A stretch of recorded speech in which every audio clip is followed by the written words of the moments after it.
Hello, my dear friend. I'm so thrilled you're here with me today, ready to dive into a new story to practice your English. Listening to stories is like planting seeds in your mind. Each word helps you grow stronger in English. Your ears will catch new phrases, your heart will feel braver, and soon you'll speak with confidence.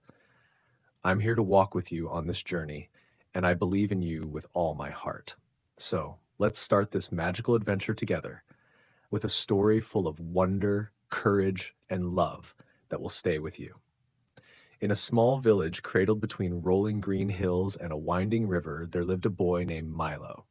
Milo was 14 years old with messy brown hair, curious green eyes, and a laugh that echoed like music.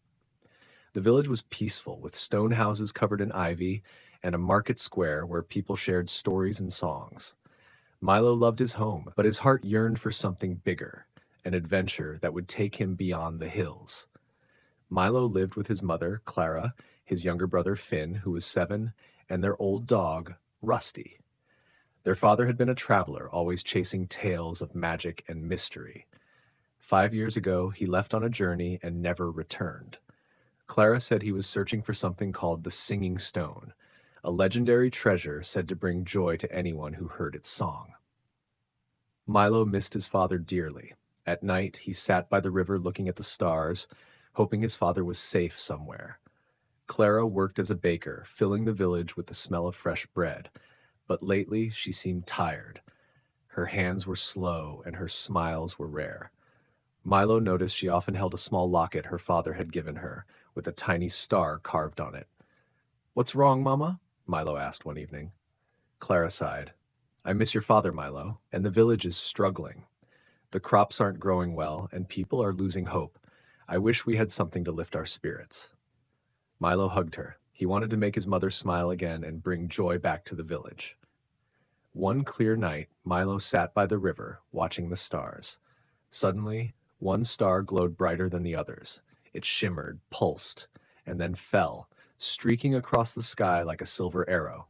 It landed far away, in the misty hills, a place the villagers called mysterious and wild. Milo's heart raced. "A falling star," he whispered. He had heard stories that falling stars carried magic. Closing his eyes, he made a wish. "I want to bring happiness to Mama and the village." The next morning, Milo couldn't stop thinking about the star. He packed a bag with bread, cheese, a water bottle, and a warm scarf. He told Finn, "I'm going to find that star. It might help us." Finn's eyes sparkled. "Can I come?" he asked. Milo shook his head. "It's too dangerous, Finn, but I'll bring you something special." Finn gave him a small wooden boat he had carved. "For luck," he said. Milo went to Clara. "Mama, I'm going to the Misty Hills. I think the star can help us." Clara looked worried. "Milo, those hills are full of secrets. Your father went there and never came back." But Milo's eyes were determined. "I have to try," he said. Clara hugged him tightly. "Be safe, my brave boy. Come back to us." She gave him a small compass from his father's things. "This will guide you," she said. Milo set off, the compass in one hand and Finn's wooden boat in his pocket. The misty hills were far, and the path was long. The first day, Milo walked through golden fields where bees buzzed and flowers swayed. He felt excited but nervous. The hills loomed ahead, covered in fog.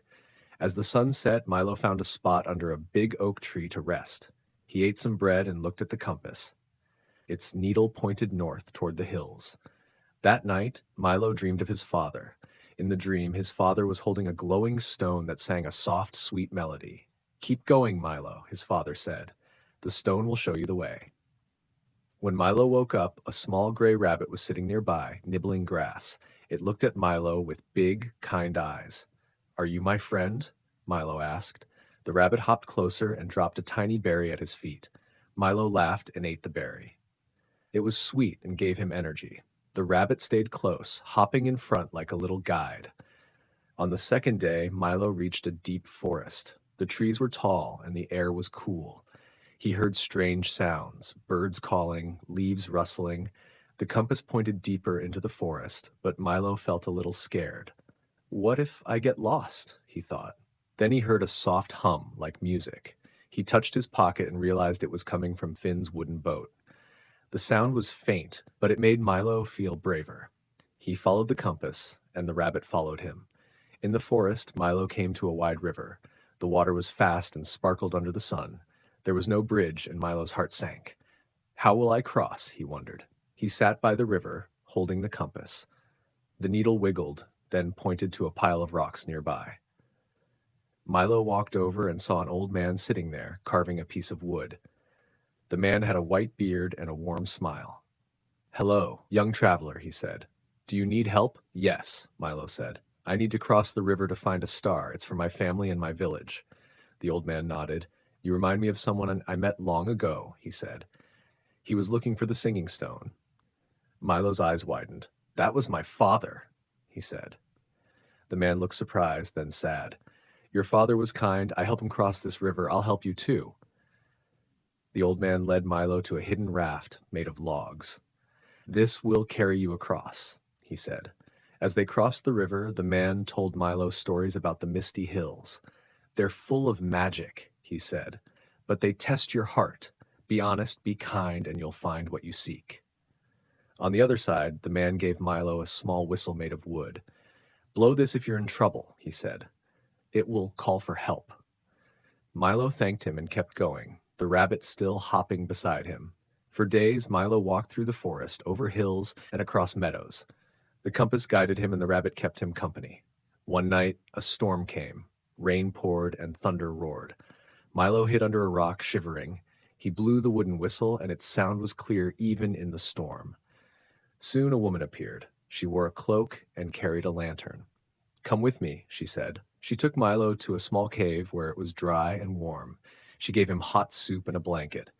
"Why are you out here, child?" she asked. Milo told her about the star, the singing stone, and his wish to help his family. The woman listened quietly.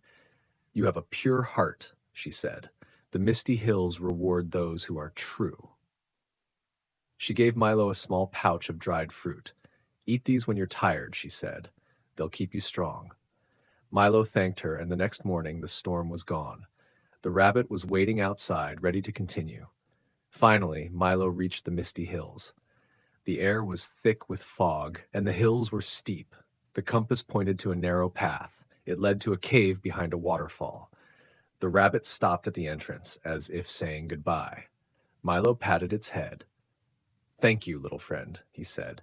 He stepped through the waterfall, holding the compass tightly. Inside the cave, the air was cool, and the walls sparkled with tiny crystals. Milo walked deeper, following a soft hum that grew louder. At the end of the cave, he found a stone pedestal. On it was a smooth, that silver stone glowing with a soft light. It sang a song so beautiful it made Milo cry. "The singing stone," he whispered. He reached out, and the stone's song grew brighter, filling the cave with warmth. Beside the stone was a letter written in his father's handwriting. It said, "To my Milo, if you find this stone, you followed your heart. The singing stone sings for those who seek joy for others. Take it to the village, and it will bring light to all. I'm proud of you. Love, Papa."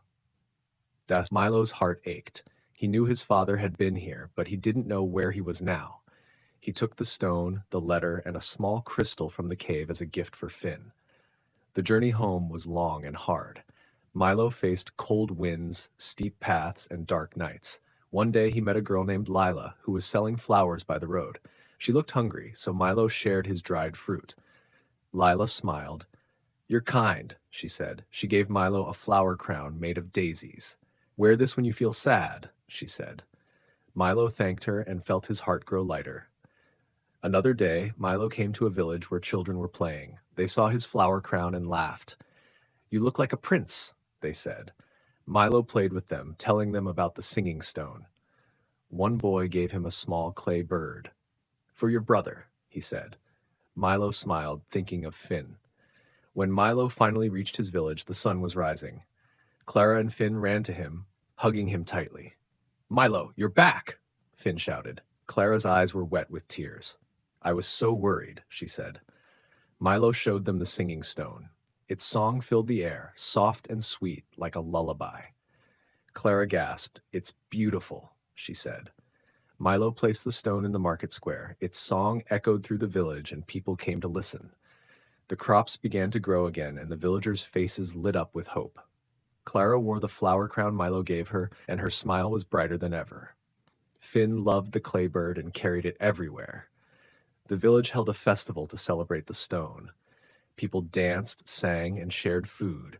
Milo read his father's letter to everyone, and they clapped for his bravery. The singing stone became a symbol of love and hope. Every night, its song filled the village, reminding everyone to be kind and brave. Years later, Milo grew up to be a traveler like his father.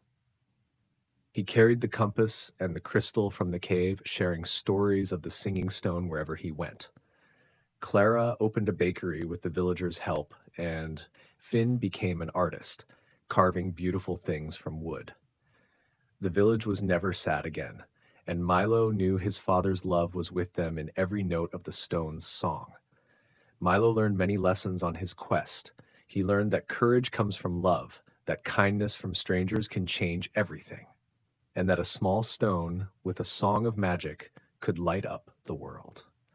I hope you loved Milo's story, my friend. It's a story about bravery, love, and finding joy in the darkest places. If you enjoyed it, please subscribe to my channel. I'll share a new story every day to help you practice English. We'll grow stronger together, one step at a time. Press the bell icon so you never miss a video.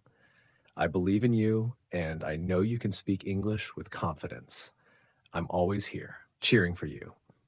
Let's keep learning and chasing our dreams.